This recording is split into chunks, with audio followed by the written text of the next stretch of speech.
Hi friends and family. First of all என்னோடய சேனலுக்கு வந்த ஃப்ரெண்ட்ஸ் அண்ட் ஃபேமிலி எல்லாருக்குமே தேங்க்ஸ். அதுக்கப்புறம் இதுக்கு முன்னாடி நான் மேக்ஸி ஸ்டிச் பண்ணி போட்டு நீங்கள் பார்த்துருப்பீங்க. நெக்ஸ்ட் இந்த பாவாடை சட்டை அந்த மாதிரி கொஞ்சம் கொஞ்சமாக பண்ணி பார்த்துருக்கீங்க.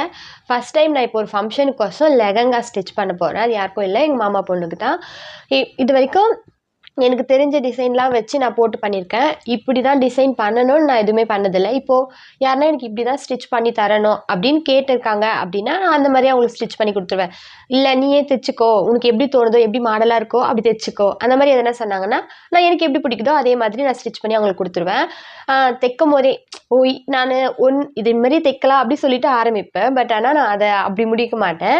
எனக்கு தைக்கும் போதே நம்ம இதை இப்படி பண்ணலாமோ அப்படி சொல்லிட்டு தோணும். ஸோ தோணும் போது நான் என்ன பண்ணுவேன், அந்த மாதிரியே ஸ்டிச் பண்ணி விட்டுருவேன்.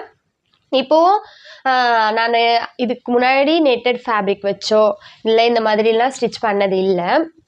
வச்சு உள்ளே இந்த ஷைனிங் கிளாத் வச்சு நான் ஸ்டிச் பண்ண போகிறேன். அதோட அவுட்புட் எப்படி வருதுன்னு எனக்கு தெரியல. கண்டிப்பாக நான் ஒரு மாடலோடு இது ஸ்டார்ட் பண்ணலை. எந்த மாடல் வேணாலும் எனக்கு தோணுதோ அந்த மாடலில் இதை நம்ம ஸ்டிச் பண்ணலாம் அப்படின்னு தான் இதை நான் ஸ்டார்ட் பண்ணுறேன். இதெல்லாம் இல்லைனா இப்படி தைச்சா நல்லாயிருக்கும் அந்த மாதிரி உங்களுக்கு எதனா மாடல் தோணுச்சுன்னா கண்டிப்பாக எனக்கு சொல்லலாம். நான் அதையும் கொஞ்சம் சேர்த்துட்டு நமக்கு முடிஞ்ச அளவுக்கு எதனா புதுசாக டிசைன் பண்ணாலும் பண்ணலாம். நான் அந்த மாதிரியும் ட்ரை பண்ணலாம். ஸோ ஜேர்னியில் நான் எதை கற்றுக்கிட்டேன்னா, ஒரு விஷயத்தை நம்ம செய்யறதுக்கு முன்னாடியே அதை பார்த்து பயப்படக்கூடாது அப்படின்றத கற்றுக்கிட்டேன். ஏன்னா நான் ஃபஸ்ட்டெல்லாம் ட்ரெஸ் வாங்கி ஸ்டிச் பண்ணும்போது இப்போ நம்மக்கிட்ட ஒருத்தவங்க ட்ரெஸ் கொடுக்குறாங்கன்னா அந்த ட்ரெஸ்ஸை நம்ம கரெக்டாக தைக்கணுன்றதை மட்டும் மனசில் வச்சுக்கணும் அப்படின்றத நான் புரிஞ்சுக்கினேன். ஏன்னா நம்ம ப்ராப்ளம் பண்ணாமல் எதுவும் பண்ண முடியாது. ஸோ அந்த ப்ராப்ளம் வராமல் இருக்க நம்ம என்ன பண்ணுமோ அதை மட்டும் பண்ணாமல் போதும் அப்படின்றத புரிஞ்சுக்கிட்டேன். அதனால அந்த பயத்தை இப்போது போயிடுச்சு.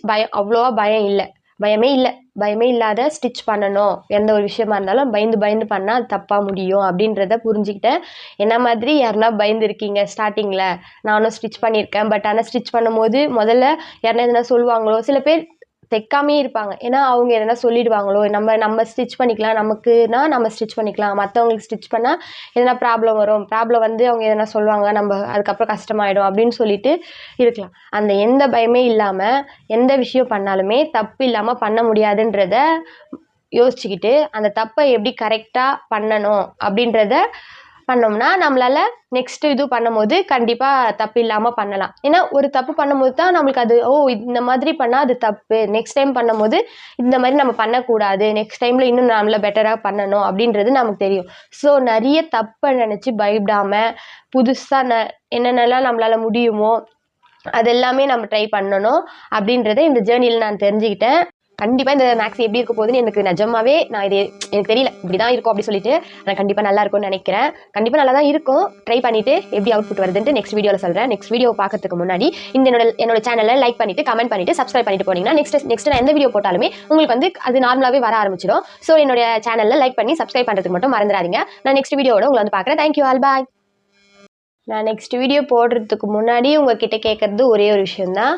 என்னோடய வீடியோஸ் பார்க்குற எல்லாருமே ப்ளீஸ் கொஞ்சம் சப்ஸ்கிரைப் பண்ணிவிட்டு லைக் பண்ணிட்டு பார்த்தீங்கன்னா தான் நான் போடுற எல்லா வீடியோவும் தொடர்ந்து உங்களுக்கு வரும். நிறைய பேர் கண்டிப்பாக எனக்கோசம் நிறைய பேர் வீடியோ ஷேர் பண்ணுறீங்க, வீடியோஸ் அவங்க ஃப்ரெண்ட்ஸ்க்கெலாம் ஷேர் பண்ணுறீங்க. அதே மாதிரி சப்ஸ்கிரைப் பண்ணால் தான் அவங்களுக்கும் அந்த வீடியோ அடிக்கடிக்கு வரும். ஸோ சப்ஸ்கிரைப் பண்ணிவிட்டு லைக் பண்ணிவிட்டு உங்களுக்கு எதனா இருந்தால் மாற்றி இதை பண்ணுங்கள் அதை பண்ணுங்கள் அப்படி சொல்லிவிட்டு உங்களால் முடிஞ்ச கமெண்ட்டு எனக்கு பண்ணுங்கள். என்னால் முடிஞ்ச அளவுக்கு ட்ரை பண்ணுறேன். எதனா பண்ண முடியுமா, இன்னும் நல்லா கண்டென்ட் கொடுக்க ட்ரை பண்ணுறேன். So thank you to all, bye. Next வீடியோவில் பார்க்கலாம். போதும், நம்ம பேசுனதெல்லாம் போதும். இதுக்கப்புறம் இந்த அவுட்புட் எப்படி இருக்குன்றதை மட்டும் பார்க்கலாம். நெக்ஸ்ட் வீடியோ வரதுக்கு முன்னாடி மறக்காமல் லைக் பண்ணிவிட்டு கமெண்ட் பண்ணிவிட்டு சப்ஸ்கிரைப் பண்ணி வச்சுட்டு போங்க. அப்போ தான் நான் போகிற நெக்ஸ்ட் வீடியோ உங்களுக்கு வரும். Thank you to all, bye.